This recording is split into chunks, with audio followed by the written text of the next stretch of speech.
시청자 여러분 안녕하십니까? 주말 잘들 보내셨습니까? 저도 이 방송 촬영 마쳐놓고 비도 졸졸하게 오고 하니까 주말에 저 혼자 앉아서 소주라도 한잔 해야 될 것 같습니다. 여러분, 만약에 어떤 집에 CCTV가 설치가 되어 있는데 누군가가 그 CCTV 선을 끊고 있다면은 우리는 그를 어떻게 봐야 될까요?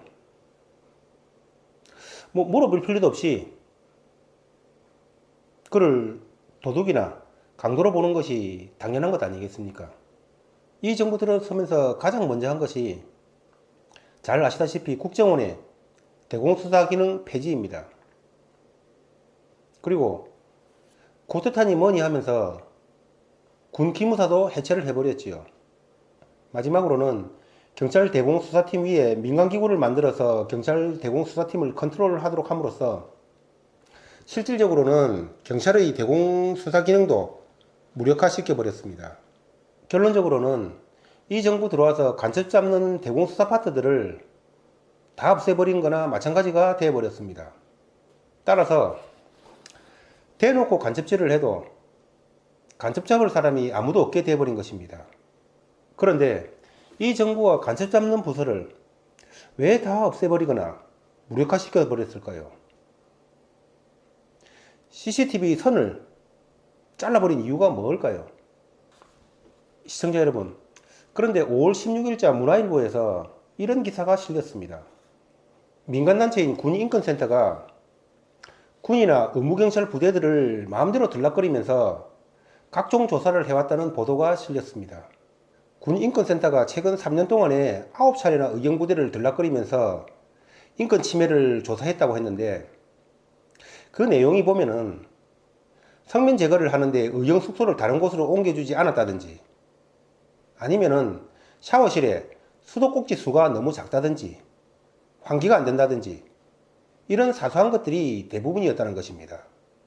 특히 2018년 11월 달에는 육군 제27사단에 방문계획 면담 통보라는 문건을 팩스로 보내서 사단장 허가를 받고 다음날 예하 중대를 방문해서 병사 65명을 면담하고 사단장에게 언어폭력이 확인됐으니까 관련자들을 보직 해임하고 그 결과를 회신하라는 명령적인 지시사항까지 내렸다고 합니다.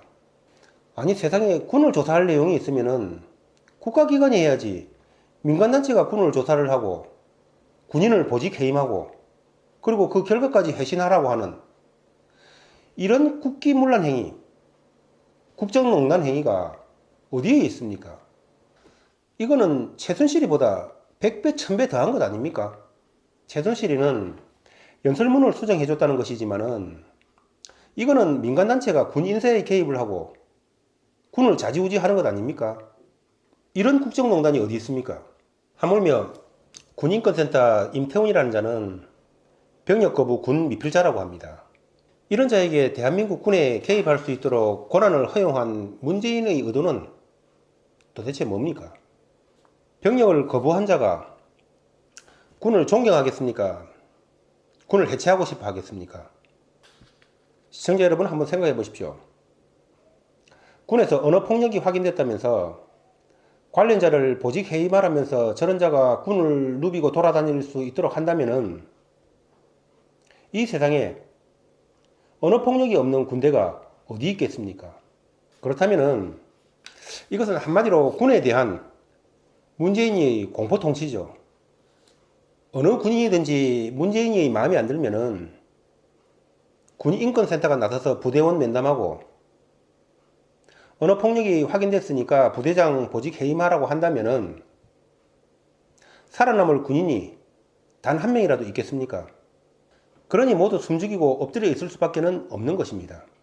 나는 군이 왜 이렇게 찍소리도 못하고 엎드려 있는가 했는데 말 한마디 잘못했다가 찍히면은 옷 벗는 것은 기본이고 잘못하면은 이재수 장군 꼴 될 것 같으니까 누가 쉽게 나설 수 있겠습니까?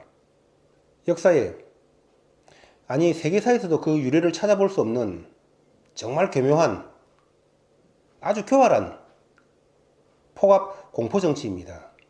역대 독재자들은 그냥 무식하게 국민들을 두드려 잡았지만은 이자들은 국민들 앞에서 눈물을 흘리고 정의, 공정, 평등을 외치면서 국민들을 선동하고 뒤로는 공포 통치를 하는 아주 무서운 자들입니다. 그리고 또 다른 측면에서는 상황이 저렇다면은 어느 부대가 제대로 된 훈련을 할 수 있겠습니까?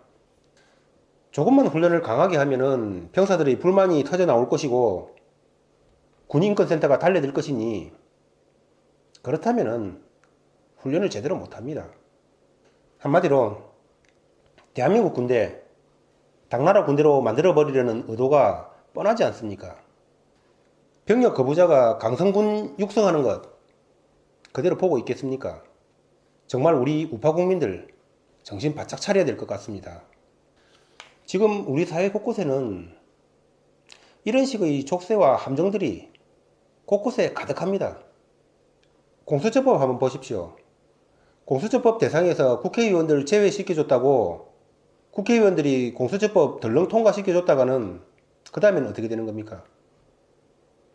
공수처법에 적용을 받는 판검사들을 억압 동원해서 국회의원들 먼지 탈탈 털지 않겠습니까? 먼지 탈탈 털어서 안 나오는 국회의원이 어디 있겠습니까? 그렇게 된다면은 국회의원들은 전부 코가 끼일 수밖에 없는 것이고 고려연방제 통과 일사천리로 진행될 것입니다. 민주사회에서는 국회의원의 표결이 바로 국민의 뜻 아니겠습니까? 그런데 중요한 것은 이러한 일들이 소수의 국민의 지지를 받는 문정권이 여론 조작기관들을 동원해서 이러한 일들을 자행하고 있다는 사실입니다. 지난번에 문재인이 2주년 분야별 여론조사표를 분석을 해볼 때에 문재인이 지지율이 30% 내외일 것이라는 방송을 한 적이 있습니다. 그리고 4월 9일에는 여론조사 사실인가라는 방송에서 여론조사기관들이 잘못된 표본을 추출을 해서 여론을 조작해서 발표를 한다는 방송을 한 바가 있습니다. 그런데 며칠 전 중앙일보가 리얼미터가 문재인 지지자들이 압도적으로 많이 포함된 표본들을 추출을 해서 사용을 한다는 보도를 한 바가 있습니다. 이에 대해서 진성호 방송이 중앙일보의 보도 자료들을 근거로 해서 수치를 계산을 해보니까 문재인의 지지율이 48.9%가 아니라 29%라고 방송을 했습니다. 제가 주장한 30%와 거의 일치하는 수치입니다. 진성호 방송이 아주 예리하게 계산을 잘하고 좋은 방송을 했습니다만은 제가 거기다 대해서 하나만 추가를 드리면은 그것은 대선 때의 문재인의 지지율을 적용한 수치이고 지금은 문재인이가 경제정책, 남북정책, 고용정책 등등 거의 모든 국정 전반에 걸쳐서 폭망을 했기 때문에 지금은 실제 지지율이 훨씬 더 떨어져서 지금은 20% 내외도 나오기가 어렵다는 개인적인 생각을 가지고 있습니다. 따라서 이제 남은 것은 문재인의 마지막 발악뿐이라는 말씀을 드리면서 오늘 방송을 마치겠습니다. 감사합니다.